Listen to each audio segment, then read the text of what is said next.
Alright guys, just a quick little video. This is where sometimes you got to get creative in hot rodding. And so I got my oil restrictors. And it was recommended to me to open them up to almost about 60 thou if I'm going to be driving on the street, because these restrictors are at about 20 thou.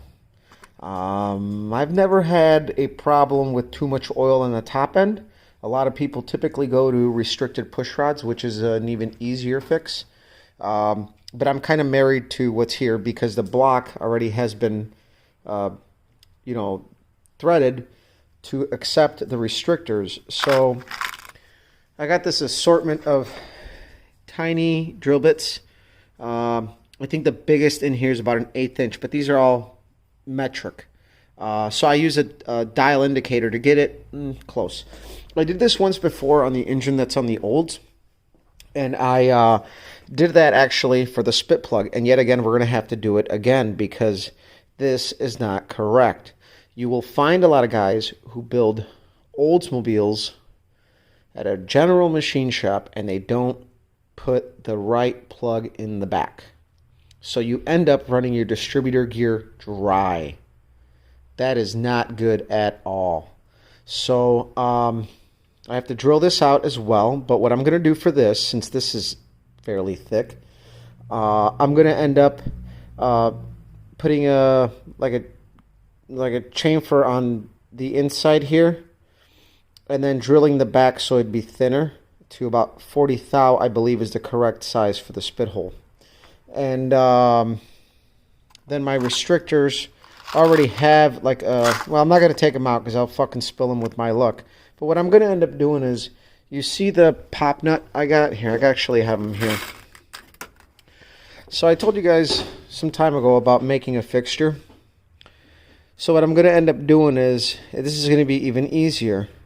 I'm going to end up finding a bolt that'll fit in here and putting thread locker in there. And then drilling out the restrictors in here. So this will be like my jig that I can put on the vise. I'll put the bolt in there and then just clamp it up on my vise. I got my micrometer set up in there.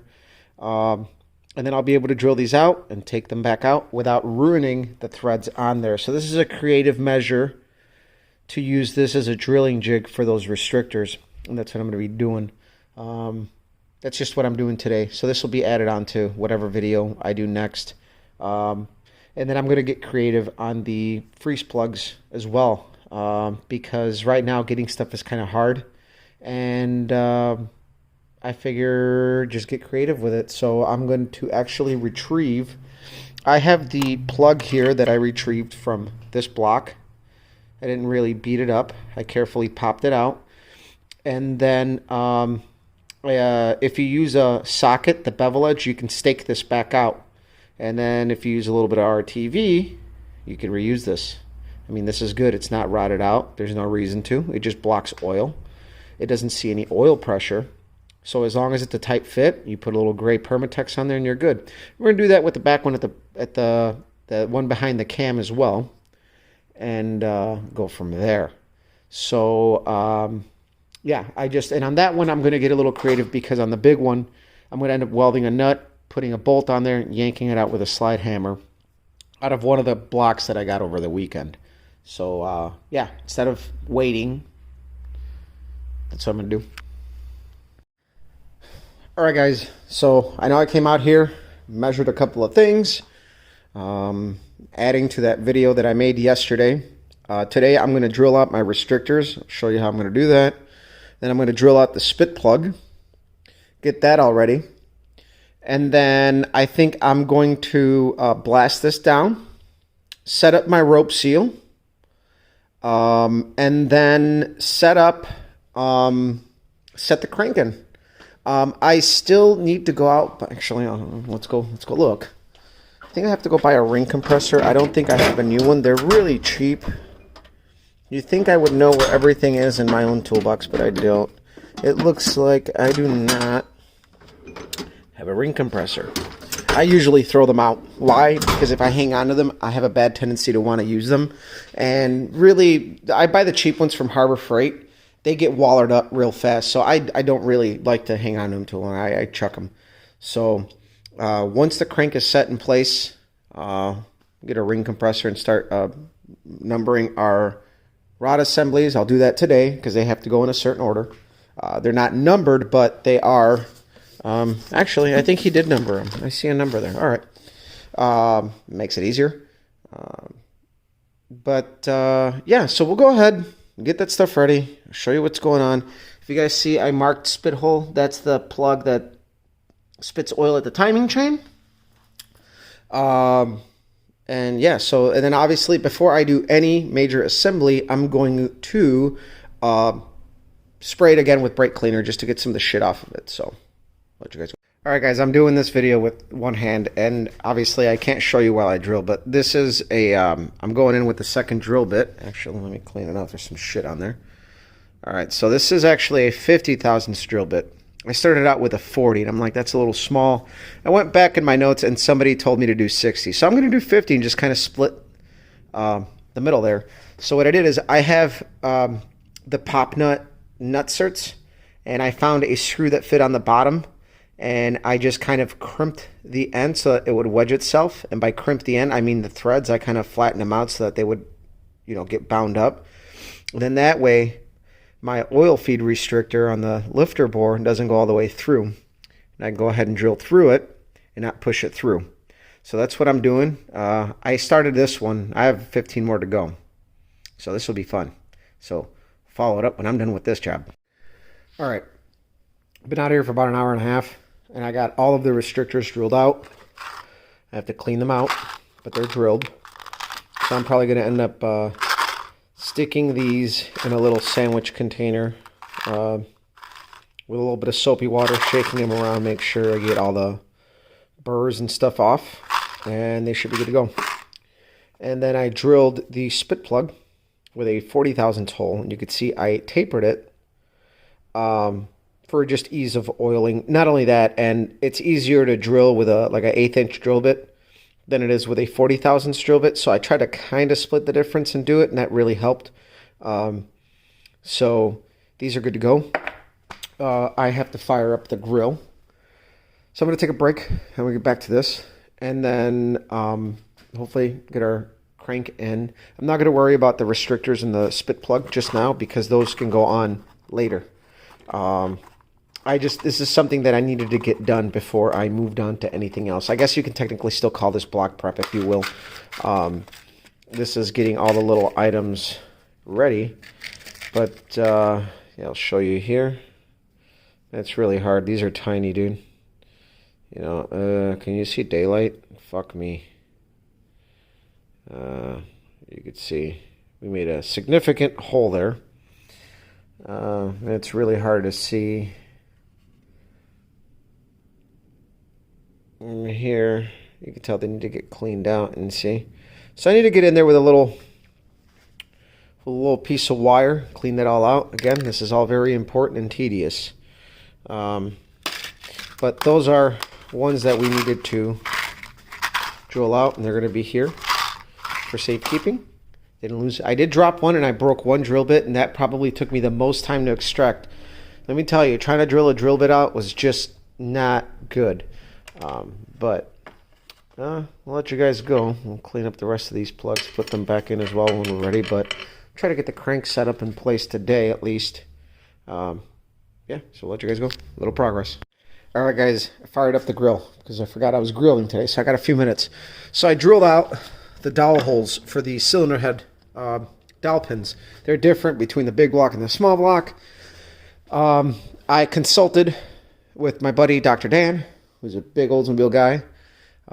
He would know better than I, so I asked him, and he's like, yeah, I was worried about, if I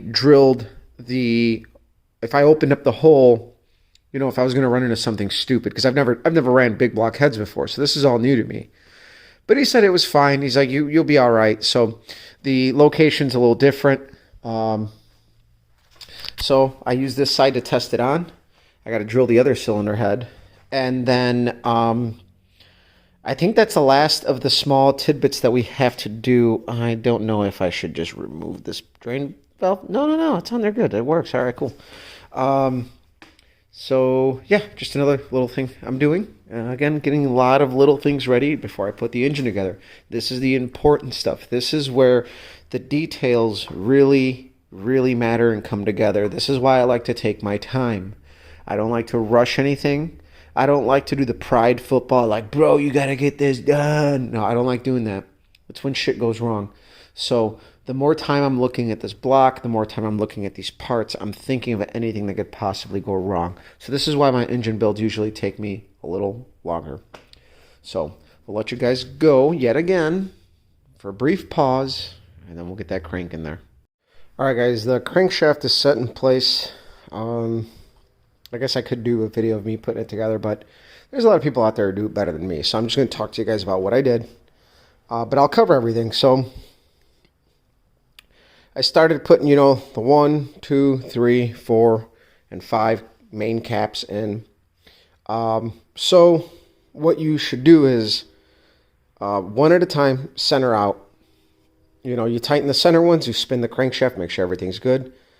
Outer one, spin it, same thing. Another outer one, same thing. Yada, yada, yada, back and forth, back and forth. So I ran into a problem where it's been, apparently, this is what I get for,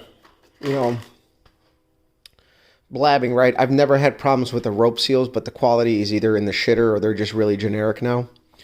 I had a problem setting the rope seal in for the rear main. This is the last time I'll ever use a rope seal. I could have ordered the neoprene style one. JJ gave me the numbers, but I decided to just go for it. So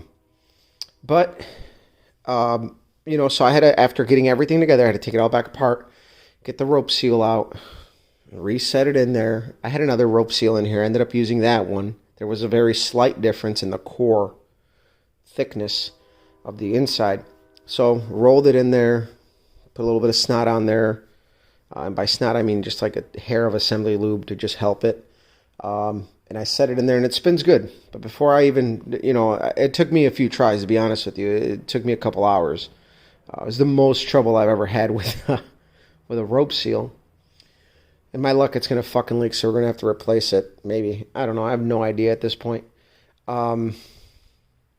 So, really, it took me a little bit of work.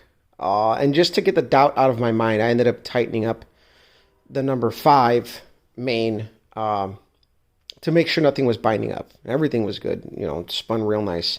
But that rope seal is going to give you some drag because it's designed to seal up against that riding surface. So, it is what it is. But it's all together. It spins nice. From here, I got to go buy a ring compressor.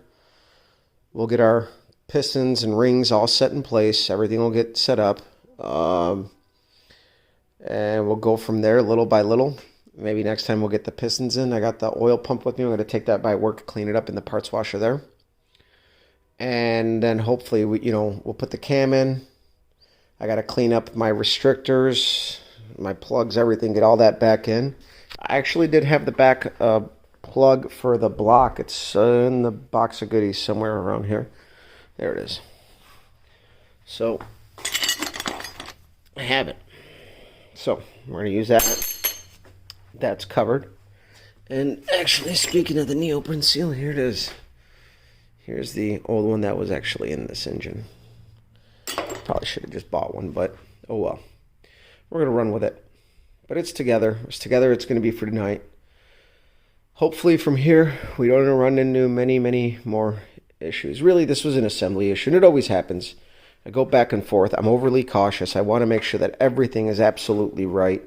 And, I just like to be cautious about what I'm doing and pay attention.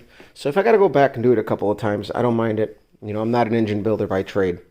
So this is just me being cautious. So I could have just let it be, knowing that that seal will create drag. But no, I ended up doing what I needed to do. So, and I'll let you guys go. So share, like, subscribe, follow me on Instagram, Copper Cutlass.